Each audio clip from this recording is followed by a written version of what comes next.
Hello दोस्तों, कैसे हो आप लोग। आशा करता हूँ आप लोग बिल्कुल बढ़िया होंगे। आज की जो टॉपिक है हिंदी साहित्य का ही एक अगला भाग है, जिसमें हमने पिछले भाग में जो भी बात किया है हिंदी की भाषा से उत्पत्ति के बारे में, आखिरकार जो हमारा साहित्य है जो कि हिंदी भाषा का है और हिंदी भाषा की उत्पत्ति तक का जो भी कालक्रम है पिछले भाषा की उत्पत्ति से आज तक का, उन सभी बातें हुए हमने चर्चा की है उन सभी बातों का। आज की जो बातें हैं वो है हमारे हिंदी भाषा में एक बेहद ही महत्वपूर्ण चीज जो है हमारी लिपि, यानी कि देवनागरी लिपि। और जो बातें हैं आज इसी के समकक्ष होने वाली हैं। तो देवनागरी लिपि याद रखिएगा, कहीं कहीं केवल नागरी लिपि भी दे दिया जाता है, तो आप लोग विस्मित मत होइएगा कि यार नागरी क्या है, देवनागरी क्या है। ठीक है, इन सब के बारे में तो देखो यार, सबसे पहले हम क्या करने वाले हैं, आज की जो भी वीडियो होगी थोड़ा उसके बारे में बताते हैं कि ये 4 पार्टों में डिवाइड होने वाली है। पहले ही इसी तरह कैसे, जैसे आज पहले देवनागरी लिपि के बारे में बात करेंगे, फिर इसके स्वनिम व्यवस्था यानी कि ध्वनि व्यवस्था के बारे में बात करेंगे, फिर राजभाषा के रूप में हिंदी के बारे में बात करेंगे, फिर उसके बाद में इसकी संविधान में क्या स्थिति है उसके बारे में बात करेंगे। फिर इस प्रकार से हम पाएंगे जो हमारे हिंदी भाषा से रिलेटेड चीजें हैं वो लगभग पूरी हो जाएंगी। उसके बाद फिर आदिकाल से हम स्टार्ट कर देंगे, थोड़ा सा आदिकाल के पूर्व में जो पीठिका बनती है, पूर्व पीठिका, उसके बारे में बातें करेंगे। फिर धीरे धीरे से सामने आते रहेगी हर एक चीजें आपकी वीडियो के थ्रू। ठीक है, तो अभी थोड़ा बात करते हैं देवनागरी लिपि के बारे में। तो पहले इसमें हमें ध्यान देना ये है कि आखिरकार जो हम देख रहे हैं क्या, तो इसमें 2 चीजें हैं, एक है देवनागरी और एक है लिपि। ठीक है, लिपि पहले समझिए क्या होता है, तब हम जानेंगे कि उस लिपि में कौन सी लिपि है, देवनागरी लिपि। तो लिपि क्या होता है, जो हम शब्दों में कोई चीज बोलते हैं, जो बयां करते हैं, उसका सबसे छोटा जो भाग होता है यानी कि वर्ण होता है, जो ध्वनि का सबसे छोटा भाग है वर्ण, वर्ण का एक ऐसा चित्रात्मक सांकेतिक रूप, उसे हम क्या कहते हैं, लिपि के अंतर्गत रखते हैं। जैसे हम का बोलते हैं, ठीक है, जैसे कबूतर बोला ना, का बोलते हैं, तो का एक सांकेतिक चिन्ह होता है, तो इसे का। ठीक है, तो ये का जिस रूप में लिखा गया है ये एक लिपि में लिखा गया है। ठीक है, लिपिबद्ध किया गया है। और ये जो लिपि है इसका नाम क्या है, मतलब दुनिया में कई लिपि हैं। ठीक है, कोई उर्दू में लिखता है, कोई पंजाबी में लिखता है, कोई मराठी में लिखता है, मतलब कई तरीके हैं, तो सबका अलग अलग लिपि है। पंजाबी में कोई लिखता है, तो ये जो लिपि में लिखा गया है इसका नाम देवनागरी लिपि है। ठीक है, तो मेरे जैसे आप लोग समझ चुके होंगे क्या है कैसे है। तो सबसे पहले हम देखते हैं ध्यान से कि आखिरकार जो हमारी लिपि है दुनिया में आई है उसकी थोड़ी उत्पत्ति के बारे में जान लेते हैं, फिर हम देवनागरी लिपि तक आते हैं। ठीक है, पहले थोड़ा लिपि के बारे में अच्छी तरीके से हम जानते हैं। लिपि के बारे में हम पहले ये जान लें कि हमारी जो भाषाएं हैं उसको जब हम चित्रात्मक किए तो उसके रूप को धीरे धीरे लिपिबद्ध किया गया और फिर लिपि का विकास होना स्टार्ट हुआ है। गुप्त काल के समय में हम एक लिपि का नाम जानते हैं ब्राह्मी लिपि, जिससे हमारी देवनागरी लिपि निकलकर आपके समकक्ष जो आज का निखरा हुआ रूप है वो दिखाई देता है। बीच बीच में कई ऐसे पड़ाव आए जहां पर इसके लिए जो इसकी बुराइयां थी दूर की गई, अच्छाइयों को जोड़ी गई है तरह तरह के। ठीक है, लेकिन जो सबसे शुरू में है उससे पहले 3 प्रकार के लिपि हमारे समाज में भी देखने को मिलते थे। नंबर 1 में अगर हम देखें तो पाते हैं कि सिंधु सभ्यता वाली लिपि है। ठीक है, सिंधु घाटी लिपि है नंबर 1 में। दूसरा है इसके साथ ही हम पा जाते हैं कि ब्राह्मी लिपि है।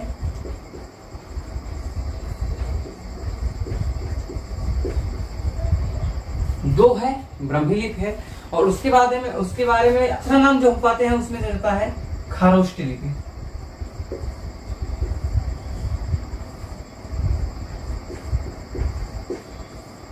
ये 3 प्रकार की जो लिपि हैं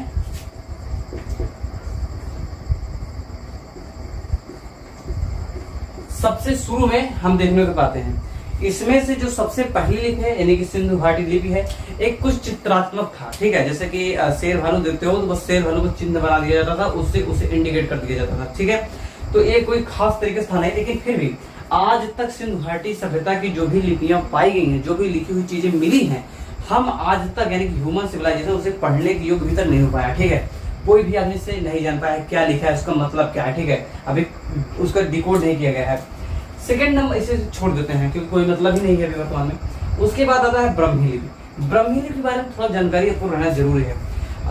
ब्राह्मी लिपि है जो उसके बारे में सबसे शुरुआती जो है हम देखते हैं कि अशोक सम्राट के टाइम में, या कह सकते हो महात्मा बुद्ध के टाइम में उनकी एक रचना है ललित प्रकाश नाम की।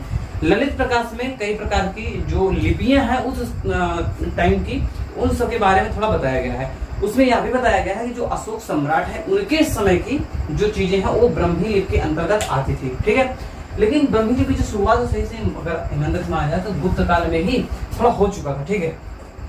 तो ब्रह्मी लिपि वहां से जाता है। ब्रह्मी लिपि के बारे में कई विद्वानगण हैं जिन्होंने अपनी अलग अलग राय प्रस्तुत की है इसके बारे में, जिनमें से हाँ सब वैज्ञानिकों में हम पाते हैं, एक है बुलर महोदय, ठीक है,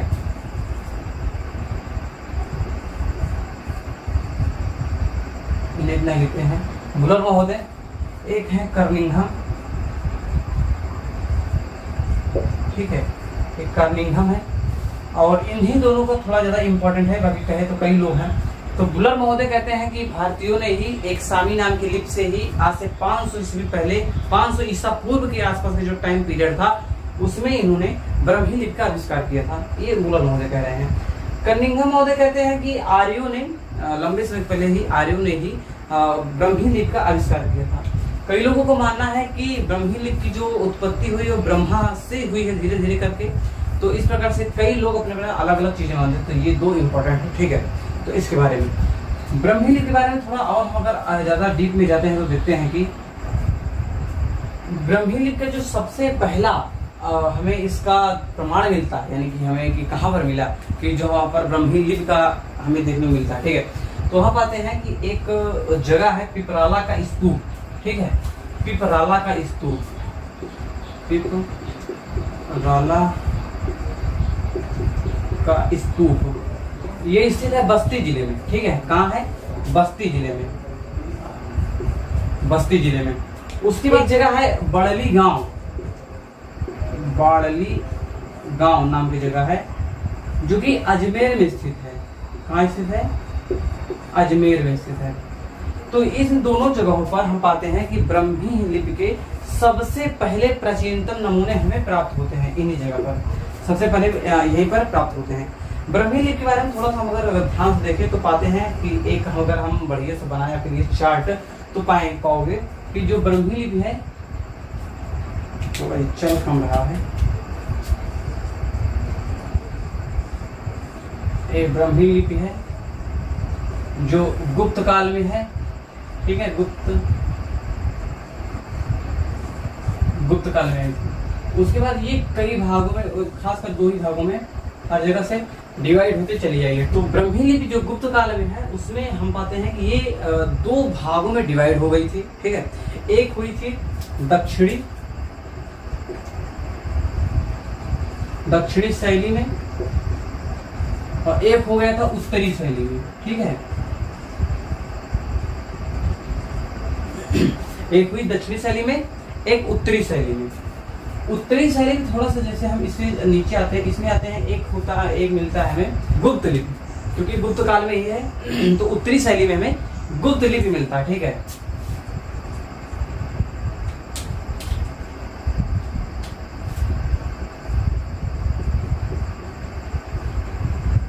गुप्त लिपि।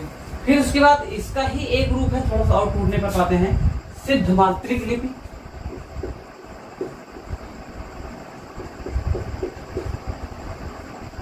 सिद्ध मात्रिक लिपि या इसे कुटिल लिपि भी कहते हैं।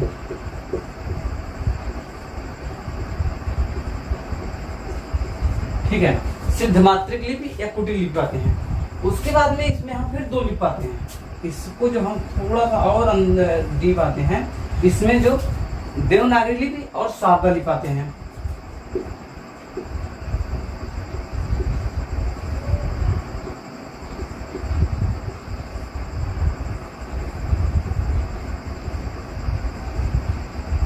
ठीक है, देवनागरी लिपि, शारदा लिपि दोनों ध्यान दीजिएगा। तो देवनागरी लिपि है वो 9वीं शताब्दी में ही स्टार्ट हो गई थी और 10वीं सदी में आया था शारदा लिपि। ठीक है, तो ये आपके सामने ब्रह्मी लिपि का थोड़ा सा चार्ट है, ये जरूर आपको याद होना चाहिए, क्योंकि पिछले बार यानी कि दिसंबर 2022 के नेट में ये पूछा गया था। ठीक है, यहीं से क्वेश्चन आई थी। उसके बाद हम यहाँ पर पाते हैं कि एक आपने नाम सुना होगा बुलर महोदय। ठीक है, ये जो सिद्ध मात्रिक लिपि है, सिद्ध मात्रिक लिपि, इसको उन्होंने न्यून कोणीय लिपि कहा था। क्या कहा था? न्यून कोणीय लिपि। बुलर ने न्यून कोणीय लिपि कहा है। ठीक है, न्यून कोणीय लिपि कहा है। अब जो कि आगे चल के यही सिद्ध मात्रिक लिपि ही कुटिल लिपि के नाम पर आगे आई थी। अब इस प्रकार से हम पाते हैं आपके सामने कि हिंदी साहित्य के अंतर्गत जो हमारी लिपि है, लिपि में देवनागरी तक की यात्रा आपका क्लियर हो चुका है। लेकिन हम थोड़ा सा यहाँ खरोष्टी लिपि के बारे में भी जान लेते हैं। खरोष्टी लिपि खासकर से बहुत प्रचलित लिपि नहीं बन पाई। सहबाजगढ़ी और मनसेहरा, ठीक है, दो जगह है, सहबाजगढ़ी और मनसेहरा। इन दोनों जगहों पर अशोक सम्राट की एक स्तूप पाई गई है। उस स्तूपों पर इस लिपि का वर्णन है, मतलब इस लिपि का प्रयोग किया गया है। ये लिपि होता क्या है दरअसल कि आरमाई लिपि से यह निकली हुई है और इसमें दाएं से बाएं तक लिखा जाता है, यानी कि जिसे उर्दू आज लिखा जाता है दाएं से बाएं, उसी प्रकार से यह भी लिखा जाता था। तो मोटा मोटा हम देखते हैं कि हिंदी साहित्य के अंतर्गत जो हमारी लिपि है, लिपि के अंतर्गत हमारी देवनागरी लिपि है, उसके अंतर्गत हम जितनी चीजें हैं हम सब यहाँ पर पा जाते हैं, ठीक है। अब उसके बाद में हम देखते हैं जो हमारा अगला इसका अगला भाग है, जिसमें हम कहते हैं कि हिंदी भाषा का, जो हमारी हिंदी भाषा है उसकी स्वनिम व्यवस्था के बारे में, ठीक है। तो थोड़ा सा साफ करना पड़ेगा हमें। अब हम देखते हैं कि जो हमारा हिंदी का अगला जो टॉपिक है उसमें से एक है स्वनिम व्यवस्था। स्वनिम व्यवस्था का मोटा मोटा मतलब यही होता है कि ध्वनि की व्यवस्था क्या है, जो हम ध्वनियां बोलते हैं उसके बारे में जो रूल हैं, जो नियम हैं, क्या कैसे क्यों है, ये सभी चीजें के बारे में स्वनिम व्यवस्था के अंतर्गत बात करते हैं, ठीक है। तो एक मोटा मोटा देखिएगा कि जो वर्ण है उन्हीं के बारे में हम बात करने वाले हैं, क्योंकि उन्हीं से मिलकर हमारी ध्वनियां बनती हैं। इसके अंतर्गत हम कई टॉपिक पर बात करेंगे। स्वर्ण वर्ण क्या है, व्यंजन क्या है, अभ्यंतर कृत क्या है, बाह्य कृत क्या है, उच्चारण स्थान क्या है, अयोगवाद ध्वनियां क्या है, और थोड़ा सा उसके बारे में हम फिर आगे और थोड़ा सा जो जरूरी चीजें होंगी उसके बारे में प्रकाश डालेंगे। सबसे पहले वर्ण के बारे में जान लीजिएगा कि वर्ण ध्वनि की सबसे छोटी इकाई है जिसका कोई भी खंड करना संभव नहीं है, ठीक है। का जैसे बोल दिया गया तो कोई इसका खंड करना संभव नहीं है। और यहाँ पर आप देखिएगा कि सबसे पहले इसके अंतर्गत हम दो प्रकार के देखते हैं वर्णों पे, एक होता है स्वर, एक होता है व्यंजन, ठीक है। स्वर में पहले देखते हैं थोड़ा सा, जो हमारा स्वर वर्ण होता है ये दो प्रकार से मिलकर बना होता है। एक होता है मूल स्वर, एक होता है दीर्घ स्वर, या जिन्हें कहते हैं संयुक्त स्वर बोलते हैं, ठीक है। मूल स्वर में क्या होता है, आ, ई, उ, ये तीन मूल आते हैं, ठीक है। आता है इसके साथ में ऋषि जोड़ लिया जाता है, ठीक है। एक क्या होता है, ऋषि जोड़ दिया जाता है, ठीक है।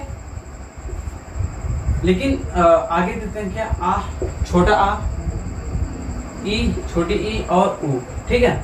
ये तीन क्या है, मूल स्वर है, ये भी मूल स्वर है, लेकिन तो ये चार प्रकार से मूल स्वर पाते हैं। उसके बाद क्या होता है, स्वर के अंतर्गत ही हम यहाँ पर दीर्घ स्वर भी पाते हैं। दीर्घ स्वर में हम देखते हैं कि ये जितने भी हैं इन्हें अगर हम बड़ा कर दिया जाए, ये जो ऐसे ऐसे कर दिया जाए, बड़ी कर दिए और के लगा दिया जाए, हम दीर्घ स्वर को पा जाते हैं। लेकिन एक जरूरी चीज है कि वर्ण जो है, जितने भी वर्ण हैं हमारे पास मौजूद में अभी वर्तमान में, उनकी संख्याओं के आधार पर कहीं कहीं पूछा जाता है। तो इस पर इसके बारे में थोड़ा जान लीजिए कि अंतस्थ व्यंजन जो होते हैं हमारे, और स्पर्श व्यंजन, संघर्षी व्यंजन और स्पर्श व्यंजन, ये सभी चीज मिला करके जो होते आखिरी मिलता है क्या है, 58 वर्णों की संख्या हम पाते हैं। कितना पाते हैं, 58 वर्णों की संख्या। अब आप हो गया 58 कैसे, थोड़ा सा दिखाइए। तो देखो 25 जो होता है हमारा, ये अंतस्थ व्यंजन होते हैं, सॉरी स्पर्श व्यंजन होता है, ठीक है। 4 अंतस्थ व्यंजन होते हैं, ठीक है।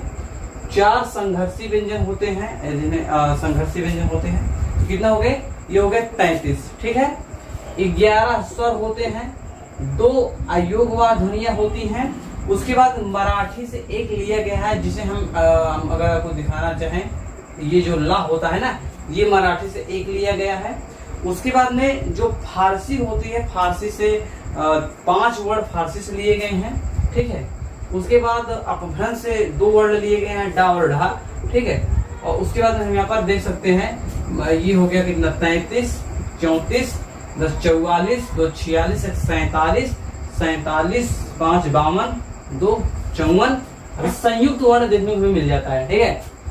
क्या मिलता है, संयुक्त वर्ण। संयुक्त वर्ण क्या होता है, छ, त्र, ज्ञ और स्रा, ये जो श्री वाला सा है, ठीक है। तो ये 4 क्या है, संयुक्त वर्ण है, ठीक है। अब इस प्रकार से हम जितने भी चीजें पाते हैं, तो हम सभी को अगर हम जोड़ेंगे तो 58 वर्ण हमें देखने को मिल जाते हैं। तो इस प्रकार से आप देखोगे आपका वर्ण जो है टॉपिक एक क्लियर है। उसके बाद में स्वर वर्ण आपने भी देख लिया है। अब आ जाइए व्यंजन वर्ण। व्यंजन वर्ण में आपने पाया है कि जो जितने भी, एक अगर आप ध्यान दें तो 36 जो वर्ण होते हैं, 36 वर्ण होते हैं, उन्हें अगर आप कहीं पर लिख लोगे तो क्लियर आपका कुछ ज्यादा अच्छी तरीके से हो जाएगा, ठीक है। तो अब व्यंजन में हम दो प्रकार चीज देखते हैं, एक होता है अभ्यंतर प्रयत्न और एक होता है बाह्य प्रयत्न। अभ्यंतर मतलब थोड़ा सा अंदर वाले समस्या से सबसे जोड़ना ज्यादा बेटर होगा, और एक होता है बाह्य मतलब बाहरी रूप से जोड़ना बेटर होगा। तो अभ्यंतर प्रयत्न के आधार पर स्पर्श व्यंजन होते हैं। स्पर्श व्यंजन जो 25 होते हैं, ठीक है, एक का वर्ग, चा वर्ग, टा वर्ग, ता वर्ग और पा वर्ग, ये क्या होते हैं, स्पर्श व्यंजन के अंतर्गत आते हैं। उसके बाद में जो अंतस्थ व्यंजन होता है, अंतस्थ व्यंजन में 4 वर्ण आते हैं, या, वा, रा, ला, ठीक है। इसमें भी ध्यान दीजिए जो या और वा है, ये इतना ज्यादा अंतस्थ व्यंजन है, थोड़ा इन पर ज्यादा अच्छा प्रभाव पड़ता है, बहुत खुलकर है, इस वजह से इन्हें अर्ध स्वर के भी माना जाता है, ठीक है। उसके बाद क्या है, उस व्यंजन आता है। उस व्यंजन जो होता है सा और हा होता है, 3 सा है और 1 हा है, तो इस प्रकार से 4 उस व्यंजन भी हो जाते हैं। तो आप पाते हैं आपका अभ्यंतर प्रयत्न के आधार पर, ठीक है। अब आज ये बाह्य प्रयत्न के आधार पर, बाह्य प्रयत्न के आधार पर हम देखते हैं कि सघोष, अघोष, अल्पप्राण और महाप्राण। अब इसके बाद समझिए, आप लोग मिस कर जाओगे, और हर बार क्वेश्चन हमने देखा, इस बार भी जून 2023 में क्वेश्चन पूछे गए थे, इसमें अल्पप्राण, महाप्राण, अघोष और सघोष के अंदर, ठीक है।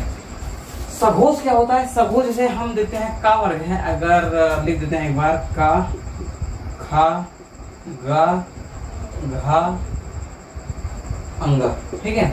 यहाँ पर हम 5 वर्ण लिख दिए। इसी प्रकार से सभी जितने स्पर्शी व्यंजन है उन सभी के लिए ये चीज लागू होता है, ठीक है।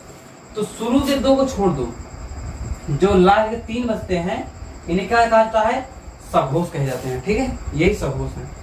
और उसके बाद अघोष, ये है दोनों, शुरू के 2 वर्ण अघोष हैं, लास्ट के 3 वर्ण सघोष हैं। अल्प प्राण और महाप्राण के बारे में थोड़ा जान लीजिए। अल्प प्राण पहला, तीसरा और 5वां, ठीक है, पहला, तीसरा और 5वां, ये तीनों क्या है, अल्प प्राण है। महाप्राण के अंतर्गत दूसरा और चौथा, ये महाप्राण के अंतर्गत आते हैं। प्राण के अंतर्गत हम पाते हैं कि जो हमारा अंतस्थ व्यंजन है, यानी कि या, वा, रा, ला, ये भी अंतस्थ व्यंजन जो है अल्पप्राण के अंतर्गत आते हैं। महाप्राण के अंतर्गत हम पाते हैं कि जो ऊष्म व्यंजन है वो आ जाता है, ठीक है। इस प्रकार से हम पाते हैं हमारा बाह्य प्रयत्न के आधार पर भी जो टॉपिक है वो थोड़ा क्लियर हो चुका है।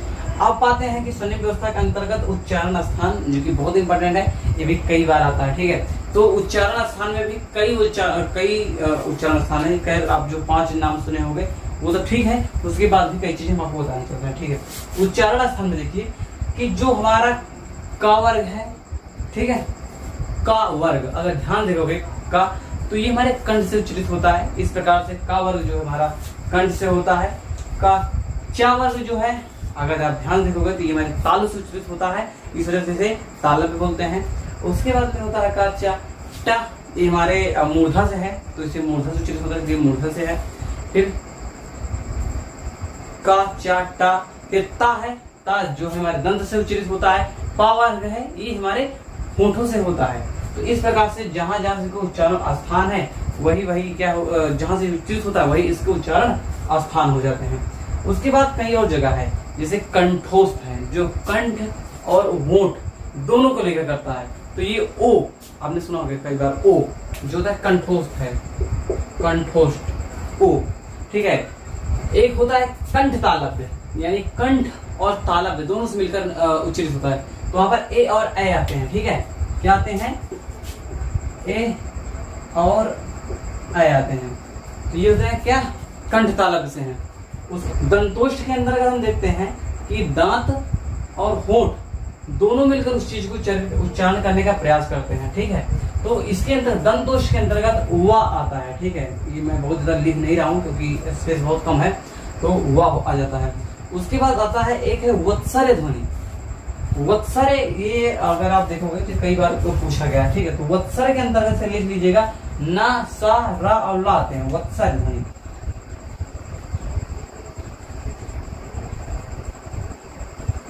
ठीक है, इसमें से पूछ लेता है इनमें से कौन सा वर्ण वत्सर है जिसका उच्चारण स्थान वत्सर। एक होता है अनुनासिक यानी पंचमाक्षर इन्हें भी कहते हैं। तो वो सभी वर्गों के लास्ट वाला जो पंच और अक्षर होता है, अंगा, आड़ा, इया, ये भी जो चीजें हैं ना, तो ये सब उसके अंदर आ जाते हैं। ना, सा, रला, ये जो है ये वत्सर ध्वनि के अंदर होता है।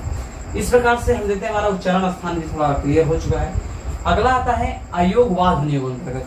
अयोगवाद ध्वनियों में हम देखते हैं कि एक होता है अनुस्वार, एक अनुनासिक, एक होता है विसर्ग। ठीक है, तो अनुस्वार होता है एक बिंदी जो रखा जाता है, इसे हम देखेंगे। तो जिसे पहले होता है जैसे गंगा लिखते हैं ना, तो अंगा लगाया जाता था, लेकिन अब क्या हुआ कि ज्यादा कठिन हुए, तो जिसके प्रकार से भाषा वैज्ञानिकों ने सुधार करने का इसे प्रस्ताव दिया। और अब क्या हुआ कि उसे सीधा सीधा गा लिखो, ऊपर बिंदी देखो, फिर गा लिखो, बड़ा कर दो, ये हो गया आपका गंगा। तो ये जो बिंदी है ये क्या हो गया आपका अनुस्वार है। ठीक है, उसके बाद क्या हुआ अनुनासिक। अनुनासिक देखोगे अगर कोई मात्रा ऊपर नहीं लगा है उस कंडीशन में चांद बिंदी जिन्हें कहते हैं वो प्रयोग में आता है। लेकिन अगर कोई मात्रा लगा है तो वहां पर हम क्या बात है केवल बिंदी लगाई जाएगी, चांद बिंदी नहीं लगाई जा सकती। जैसे कि जोंक, ठीक है, तो जोंक में हम देखेंगे कि यहाँ पर जोंक केवल बिंदी लिखी जाएगी, कभी भी मात्रा ऊपर लगने पर मतलब उस वर्ण में नहीं तो कहीं और नहीं सोच लो कि दूसरे वर्ण में लगा इस वजह से चांद बिंदी नहीं लगेगी, तो उस वर्ण में अगर लगा है तो वहां केवल बिंदी का प्रयोग किया जाएगा। विसर्ग आप लोग जानते ही हो, जैसे दुख लिखा जाता है, अगर आप देखोगे तो द और खा के बीच में दो बिंदियां रख दी जाती हैं। ये आपके किसके संकेतक है विसर्ग के। तो इस प्रकार से देखते हैं कि एक मोटे मोटे रूप में आपका जो हिंदी साहित्य का स्वनिम व्यवस्था है वो पूरा का क्लियर हो चुका है। स्वनिम व्यवस्था के अंतर्गत वर्ण आपका आता है जो 58 हो चुके हैं। स्वर वर्ण आया जिनमें मूल स्वर बताए, उसके बाद संयुक्त स्वर बताए, दीर्घ स्वर बताए, फिर व्यंजन आ गया। व्यंजन आपको चारों पांचों चीजों का बातें कर दिया। अभ्यंतर प्रश्न के आधार पर, वाक्य प्रश्न के आधार पर स्पर्श व्यंजन, अंतस्थ व्यंजन, उष्म व्यंजन, सघोष, अघोष, अल्प प्राण, महाप्राण और उच्चारण स्थान की बात की जिसमें कंठ, तालव्य, होश, मूर्धा और दंत, कंठ, ये सब बातें की। उसके बाद दंत, ओष्ठ, कंठ, तालव्य और वत्सर, इनकी बातें की। उसके बाद अयोग हुआ में अनुस्वार, अनुनासिक, विसर्ग की भी बातें की। मोटे मोटे रूप में अगर हम देखे जाए तो पूर्णतः आपका चीजें जो है कंप्लीट हो चुके हैं। बाकी फिर भी दुनिया में कोई चीजें पूर्ण नहीं है। आप जितना डीप जब कुछ मिलते जाएंगे नए नए, आगे आने वाले टाइम में जब हम इससे आपको क्वेश्चंस कराते रहेंगे उसमें आगे क्लियर हो जाएगा। ठीक है, अब आपका क्या होगा कि स्वनिम व्यवस्था भी हो गया है। अब हम आपको बताते हैं थोड़ा राजभाषा के रूप में हिंदी, ऐसे थोड़ा समझ लीजिए। राजभाषा के रूप में, राजभाषा के रूप में ये होता है कि देखिए राजभाषा और राष्ट्रभाषा दोनों के बीच थोड़ा सा डिफरेंट जान लीजिए क्या होता है। दरअसल राष्ट्रभाषा वो भाषा होती है जो कि पूरे राष्ट्र के लिए निर्धारित होती है कि इसी भाषा को यूज करेंगे। इसके लिए जरूरी यह है कि जो भाषा है उसके अंदर ये क्षमता होनी चाहिए कि पूरे राष्ट्र के हर एक लोगों को अपने अंदर समाहित करने की क्षमता रखे। जैसे वर्तमान में हिंदी की क्षमता से नहीं है मानी जाती है। रीजन ये है कि जैसे उत्तरी भारत में हम देखें तो हिंदी का प्रयोग ज्यादा मात्रा में होता है, दक्षिणी भारत में बिल्कुल मात्रा इसका न्यून हो जाता है। ठीक है, तो वो लोग इसके संपर्क में नहीं आ पाते। जैसे हम लोगों के लिए दक्षिण भाषा है ज्यादा मायने नहीं रखता है हम लोगों को, उसी प्रकार से उनके लिए हिंदी भी नहीं रखती है। तो इस प्रकार से जब इसका प्रयास ज्यादा किया जाने लगा था 1960 के दशक में, तो देखा जाएगा कि जो तमिलनाडु वाला क्षेत्र है, पश्चिम बंगाल वाला क्षेत्र है, वहां पर भाषाई विद्रोह होना स्टार्ट हो गया था। तो जवाहरलाल नेहरू ने वहां पर थोड़ा कंट्रोल करने का प्रयास किया और कहा कि आने वाले समय में हम कभी भी बिना आप लोगों से यानी हिंदी भाषी क्षेत्र से बिना पूछे कोई भी रूल लाने का प्रयास नहीं करेंगे। ठीक है, तो हमारा जो मतलब भाषाई संघर्ष वो नहीं हो पाया था। आपको मालूम होना चाहिए कि जो आंध्र प्रदेश है, आंध्र प्रदेश भारत का पहला राज्य जो भाषाई आधार पर अलग किया गया था। ठीक है, तेलंगाना से। तो अब हम पाते हैं कि ये हमारा मोटा मोटा हो गया। तो यहाँ पर हम राजभाषा के बारे में थोड़ा सा बात कर लेते हैं। राजभाषा मतलब कि राज्य की भाषा के नजदीक इसका शब्द है। ठीक है, राजभाषा उसके अंतर्गत तो हर एक राजभाषा के रूप में हिंदी हम रख सकते हैं। मतलब कुछ क्षेत्र हैं जहाँ पर हिंदी हम रख सकते हैं। 1955 में हम पाते हैं कि राष्ट्रपति का एक आदेश आया था, जो कि यही पूछा जाता है कि राजभाषा के संदर्भ में राष्ट्रपति का आदेश कब आया था। तो 1955 में आया था। उन्होंने हिंदी के बारे में जो भी तत्कालिक चीजें थी उसे सही करने का प्रयास किया था कि जो कमियां हैं उन्हें कैसे कैसे दूर किया जाए। हर एक राज्यों के लिए हिंदी कैसे लाया जा सकता है। या तो हम एक रूल देख सकते हैं, जैसे कि सपोज कर लो कि उत्तर प्रदेश जो है हिंदी भाषी क्षेत्र, लेकिन जो तमिलनाडु हिंदी भाषी क्षेत्र नहीं है। इन दोनों के बीच जो कम्युनिकेशन होगी वो कैसे होगी। ठीक है, पश्चिम बंगाल और बिहार में अगर कम्युनिकेशन होने वाली है ये कैसे होगी, क्योंकि यहाँ पर हिंदी है, भोजपुरी का मात्रा थोड़ा बोली जाती है, और पश्चिम बंगाल में बांग्ला भाषा बोली जाती है, जो कि दोनों बिल्कुल अलग अलग हैं। ठीक है, तो इन दोनों इसी सब चीजों के बारे में 1955 में ये सब चीजें लाई गई थी।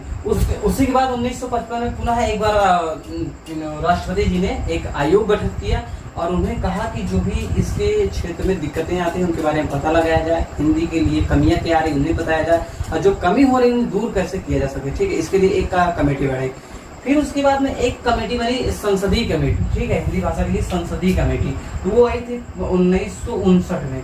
ठीक है। फिर उसने हर एक चीजों के बारे में विचार किया, फिर उसके बाद जो उसमें कमियां आई उन कमियों को सुझाव दिया गया। उसके बाद हम पाते हैं कि 1965 के बाद अगर एक राजभाषा अधिनियम 1963 को देखा जाए, 1963 को देखा जाए तो हम पाते हैं कि इसमें आगे बात किया गया है कि 1965 के बाद का जो टाइम पीरियड होगा उसमें हिंदी को एकमात्र राजभाषा के रूप में बनाने का प्रयास किया गया था। उसी टाइम पीरियड में जो है हर जगह भाषाई संघर्ष होना स्टार्ट किया गया था, लेकिन फिर बाद में यह बताया गया कि जो उच्च न्यायालय की भाषा है वो हिंदी और अंग्रेजी में होगी और उस राज्य के एक लोकल लैंग्वेज में भी होगी, लेकिन दोनों को एक साथ दिया जाएगा। लेकिन उसमें यह बात भी लिख कर दिया जाएगा कि आखिरी जो हमारी निष्कर्ष होगी, कहीं अगर बात फंसती है तो अंग्रेजी में जो लिखी गई चीजें हैं वो ज्यादा इंपॉर्टेंट रखेंगे, मतलब वही लास्ट होगा, वही सर्वमान्य होगा। ठीक है, एक दूसरे से अगर कहीं कम्युनिकेशन करना है तो आप अपने लोकल लैंग्वेज में बात कर सकते हो और उसके साथ साथ अंग्रेजी में भी आपको उस चीज को लिख कर देना है, पत्राचार के माध्यम लिख कर देना पड़ेगा और दोनों के कम्युनिकेशन में जो प्रमाणिकता होगी वो इंग्लिश को मानी जाएगी। ठीक है, तो इस प्रकार से राजभाषा के आसपास हम इन सब चीजों देखते हैं। ये जगह इंपॉर्टेंट 1955 वाला जो निबंध आए थे और 1959 में जो आए थे, यही चीज राजभाषा के रूप में देखी जाती है। उसके बाद में जो हमारी चौथी यानी आखिरी टॉपिक है इसी के संदर्भ में, इसी के चीजों में हम उसमें पाते हैं कि जो हमारी हिंदी है, थोड़ा सा समझ लीजिए कि हिंदी का जो कंप्यूटरीकरण किया गया है, यानी कि जो कंप्यूटर के पर्दे पर लाया गया है, इससे 2-3 क्वेश्चन आते हैं कि कौन सी कंपनी सबसे पहली बार लाई थी, कौन सी कंपनी ने इसका जो टेलीप्रिंटर तैयार किया था और सबसे पहले कौन सी लाई गई थी। ठीक है, सबसे पहले देवनागरी लिपि की जो पुस्तकें हैं, समझ लीजिए वो जो टाइप है वो यूरोप में तैयार किए गए थे। चाइना विल्किंस नाम की पुस्तक है जो कि सबसे पहली पुस्तक मानी जाती है जो कि हमारे देवनागरी लिपि की है। ठीक है, तो ये इसी चीजें हैं। तो उसके बाद में हम देखते हैं, थोड़ा सा इसे साफ कर दे तो अब हम बातें हैं जो हमारा आखिरी टॉपिक है उनमें से देखें तो हिंदी की संवैधानिक जो स्थिति है और उसके कंप्यूटरीकरण के बारे में थोड़ी सी जानकारी ले लेते हैं। ठीक है, तो 14 सितंबर 1949 को याद रखिएगा, बहुत ही इम्पोर्टेंट डेट है, 14 सितंबर, ठीक है, 1949 को संविधान में यह बात क्लियर कर दिया गया जो भारत की राजभाषा है वो हिंदी होगी। इसी वजह से 14 सितंबर है ये हिंदी दिवस के रूप में मनाया जाता है। ठीक है, इसमें चीज क्लियर कर दिया गया। उसके बाद में हम देखते हैं जो हमारी संविधान है, यानी संविधान के अंदर जो कई भाग हैं जिनमें हम पाते हैं भाग 5, भाग 6, भाग 17। ठीक है, ये राजभाषा संबंधी है। ठीक है, ये क्या है, राजभाषा संबंधी। और उसके बाद अनुच्छेद 120 का 1 और 2 और 210, ये भी हिंदी का जो राजभाषा में इसे स्थान दिया गया है, राजभाषा किया गया है, उसके लिए ये उपबंध रखे गए हैं। ठीक है, तो इन सभी के बारे में थोड़ा बात कर लेते हैं। जो हमारा 17 वाला भाग है, राजभाषा का जो भाग 17 है, इसका नाम ही राजभाषा है। ठीक है, भाग 17 का नाम ही राजभाषा है और इसे मुंशी अयंगर फार्मूला के नाम से भी जाना जाता है। ध्यान दीजिएगा, मुंशी अयंगर फार्मूला के नाम से भी जाना जाता है। इसके 4 भाग हैं और इसमें ही हम देखते हैं कि जो अनुच्छेद है 343 अनुच्छेद, ये पूछता है कि कितने से कितने अनुच्छेद तक का जो रखा गया है उसमें हिंदी को प्राथमिकता दी गई है। तो अनुच्छेद 343 से 351, ठीक है, 343 से 351 तक की जो दूरी है इसमें ही हम पाते हैं कि रखे गए हैं। ये भी है, सॉरी ये भी है।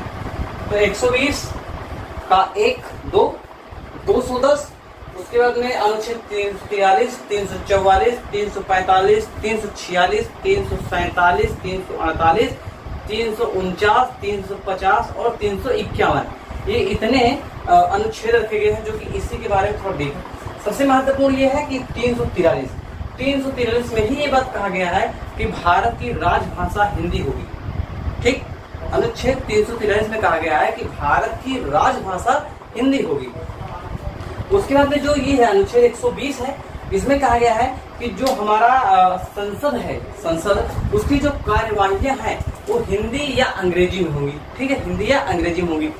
यदि किसी कंडीशन पर उसमें उपस्थित जो भी व्यक्ति है वो हिंदी और अंग्रेजी दोनों में अपनी बातें रखने में वो क्या होता है, सक्षम नहीं है, तो वो अगर लोकसभा है तो लोकसभा का जो अध्यक्ष है या राज्यसभा का जो सभापति है उसके सामने अपनी बातों को बता करके अपने मातृभाषा में बात कहने की आज्ञा ले सकता है। ठीक है, ये 120 के अंतर्गत कहा गया एक दो में। ठीक है, उसके बाद इसी प्रकार से 210 है, कुछ और है, तो इसमें थोड़ी थोड़ी चेंजिंग की गई है, बहुत कुछ खास है लेकिन उसमें ज़्यादा इंपॉर्टेंट ये है। ठीक है, अगर आप कहोगे तो मैं डिस्क्रिप्शन पे एक एक के बारे में बिल्कुल क्लियरली चीज़ें डाल दूंगा। जैसे कि 350 इसमें बताया गया है कि जो अल्पसंख्यक वर्ग हैं, अल्पसंख्यक मतलब ये अल्पसंख्यक नहीं जो कि जनसंख्या में कमी है, दरअसल वो लोग जो भाषाई आधार पर जिस राज्य में भाषा संख्या में कम है उनकी संख्या बेहद ही कम है, तो वो हिंदी के बारे में कैसा व्यवहार करते हैं उनके बारे में ध्यान देना जरूरी है। 351 में कहा गया है कि हर राज्य चाहे हिंदी भाषी हो या ना हो,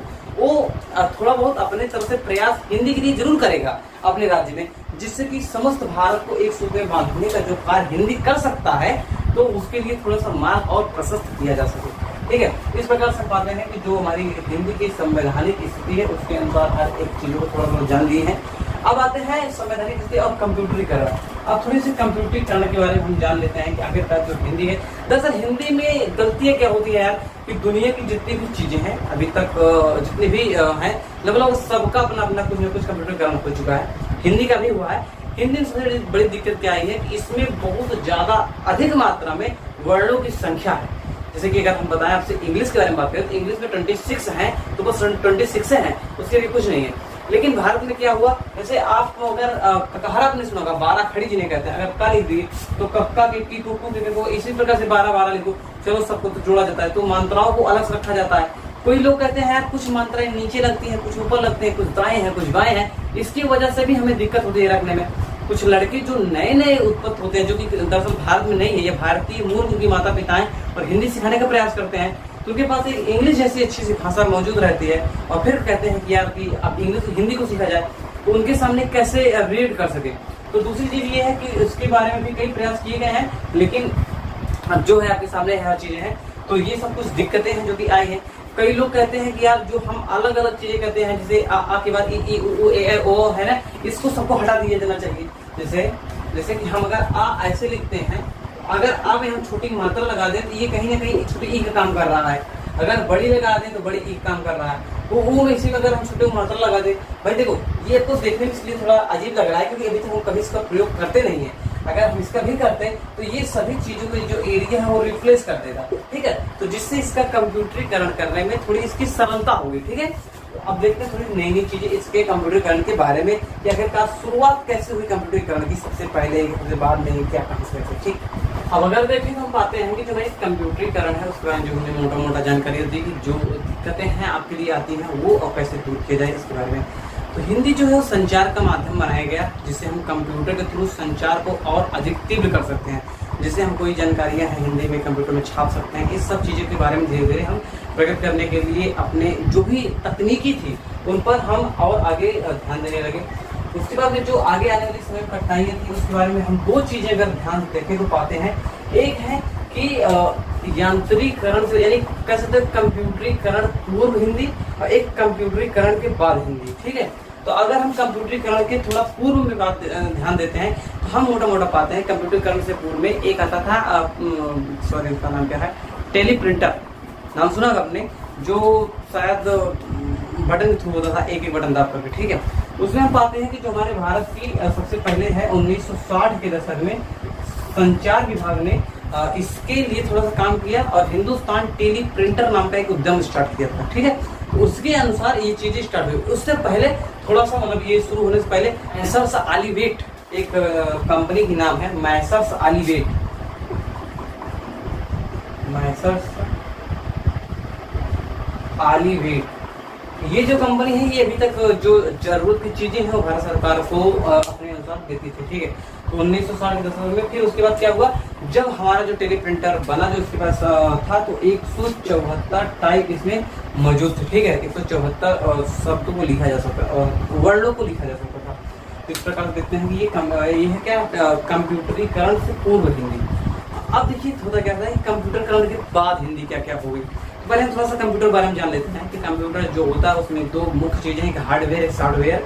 तो सॉफ्टवेयर क्या है और हार्डवेयर क्या है। तो हार्डवेयर कंप्यूटर का ही एक पार्ट होता है फिजिकल रूप में, और मानसिक रूप में यानी कि बिना फिजिकल रूप में वो सॉफ्टवेयर होता है। सॉफ्टवेयर करता क्या है, उसे रन करता है। जैसे मेरे विचार हैं, ये सॉफ्टवेयर है कि हम जो करने वाले हैं, जो करने का आदेश देते हैं, और जैसे हमारा हाथ जैसे हम कार्य करते हैं वो क्या है, वो हार्डवेयर हो गया है। तो इस प्रकार से ये चीजें काम करते हैं। तो दरअसल अब जो हमारा सॉफ्टवेयर है उसी थ्रू में हिंदी को थोड़ा आगे ले जाया गया है। तो जो हिंदी है सॉफ्टवेयर को, तो सॉफ्टवेयर भी दो प्रकार हो गया। एक हो गया फिजिकल रूप में जो अंदर डाला जाता है, अपलोड किया सिस्टम के थ्रू। एक होता है एप्लीकेशन रूप में। अभी तक जो हिंदी है वो केवल एप्लीकेशन थ्रू रन हो रहा है। अभी तक सॉफ्टवेयर जो इसके अंदर सीधा डालने वाला, वो अभी तक इसका भी विकास नहीं किया जा सका है। ठीक है, ये दो भागे हो चुकी हैं। सबसे पहले की अगर इसकी बात की जाए तो 1977 के आसपास के समय में हैदराबाद की एक कंपनी है ECIL, क्या नाम उसका, ECIL, ठीक है, 1977 में। तो 1977 पूछता है सबसे पहले ये क्वेश्चन यहाँ से कि ECIL नाम की कंपनी ने 1977 में फोर्ट्रान नाम के कंप्यूटर पर हिंदी भाषा को सबसे पहली बार उतारा था। ठीक है, तो हिंदी भाषा को सबसे पहली बार कंप्यूटर पर किसने उतारा था, तो ECIL नाम की ये हैदराबाद की कंपनी 1977 में इसे उतारा। ठीक है, 1977 में। फिर 1977 के बाद थोड़ा सा समय और बीतता है तो आता है 1980 का समय आता है। 1980 में दिल्ली की एक कंपनी है DMC, ठीक है, दिल्ली की कंपनी है 1980 में।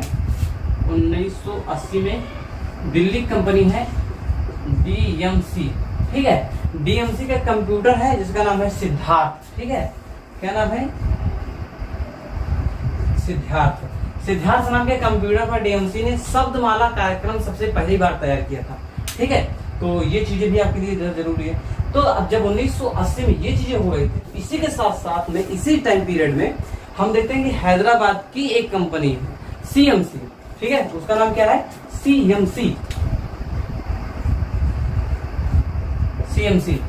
ने एक मशीन फिर से निर्माण किया जिसका नाम है लीला। क्या नाम है, लीला को तैयार किया। और लीला का कारण ये था कि हिंदी, अंग्रेजी और साथ में एक और रीजनल लैंग्वेज, ठीक है, उसके साथ में वो अपने कार्य करने में तीनों को एक साथ लेकर चलने में सक्षम थी।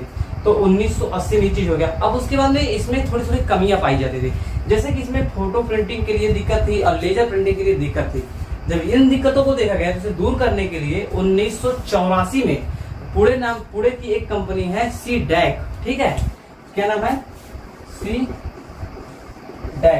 1984 में CDAC नाम की ये कहाँ की कंपनी है, पुणे की। ये जगह भी पूछ लेता है कभी कभी, ठीक है, तो पुणे कंपनी है।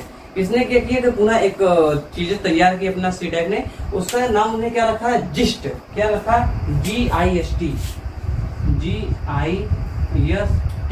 ठीक है, graphic based Indian standard terminology, ठीक है, इसका पूर्ण भाग क्या होगा, graphical based Indian standard terminology.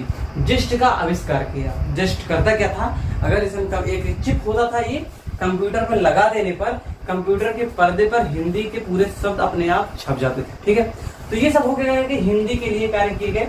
उसके बाद कई और चीजें हैं जो कि सामने लाए गए, जैसे अनुवाद के लिए लाए गए, ठीक है, फोटोकॉपी के लिए लाए गए। तो फोटोकॉपी के लिए मोदी जेरॉक्स नाम की एक चीज आई, जो कि अंग्रेजी के पार्ट को केवल हम अगर टू कॉपी जिसे बोलते हैं, जिन्हें जेरॉक्स कहते हैं, अगर हम लगाते थे तो हिंदी में कॉपी होकर आपके सामने आता था। ठीक है, उसके बाद में आता क्या है,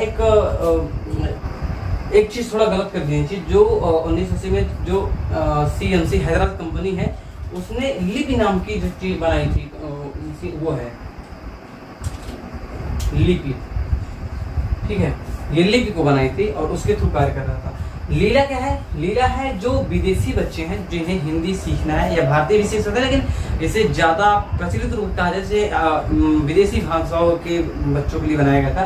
तो क्या है वो लीला, ठीक है, लीला जो है ये विदेशी बच्चे हिंदी को काफी सरलता से सीख सके, इसके लिए इसका निर्माण किया गया था। ठीक है, तो इस प्रकार से हम पाते हैं कि मोटा मोटा रूप से हिंदी साहित्य के अंतर्गत जो अदर चीजें, हिंदी की संवैधानिक स्थिति और कंप्यूटरीकरण, ये सब चीजें आपकी आज क्लियर हो चुकी हैं। आगे आने वाले समय में आपको आदिकाल के थोड़ा जो पूर्व पीठिया है, जिन्हें हम भूमिका कहते हैं, उसके बारे में थोड़ी बात की जाएगी। आचार्य रामचंद्र शुक्ल की जो मत है उसके बारे में बात किया जाएगा। आदिकाल के अंदर जो भी चीजें उसके बारे में बात किया जाएगा। ठीक है, तो फिलहाल के लिए वीडियो को शेयर करिए, अगर आपकी इच्छाएं हैं तो अच्छी लगी हो तो लाइक करिए। ठीक है, तो जो भी इच्छा हो करिए। मिलते हैं नए वीडियो पर। इन सभी चीजों को आप नोट करते चलिए, एक बार पढ़ लीजिए करिए बिना कॉपी पेन के, दोबारा पुनः वीडियो को लगाया करिए, उसके बाद में इसे फिर से पढ़िए करिए। ठीक है, तो उसमें नोट्स बनाइएगा। इसमें होता क्या है कि पहली बार देखने बार एक मोटा मोटा आपके दिमाग में एक खाका बनता है, जो कमियां रहती है बाद में सेकंड बार हो जाता है, फिर भी जो कमियां रह जाती है वो आपके नोट्स बनाते टाइम वो पूरी कंप्लीट हो जाती है। ठीक है, ऐसा करता हूँ वीडियो पसंद आया होगा, अगर आया है तो like subscribe and share. Video को तब तक लीजिए यार, जय हिंद, वंदे मातरम।